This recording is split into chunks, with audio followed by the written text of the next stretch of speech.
Good morning. I've got to confess that I wasn't really feeling in the mood for doing the reflection today. It was been a tough week.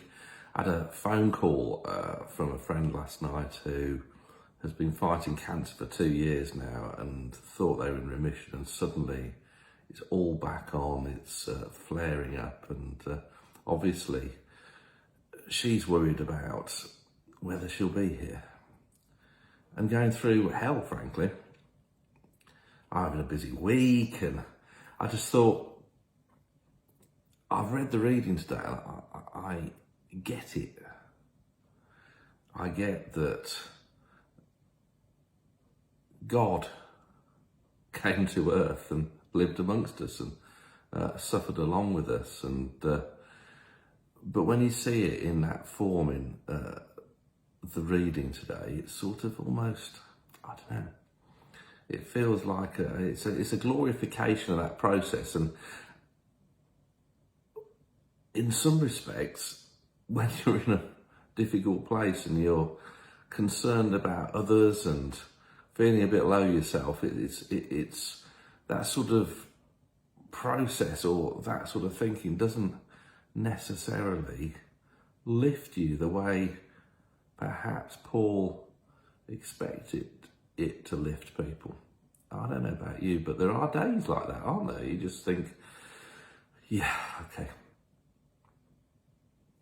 But the more I read through it and the more I think about it, and the more this process of putting something up on Facebook and talking about it has worked its way through, I've got to a place where I think, well, you know, if I wasn't thinking about this, what would I be thinking about?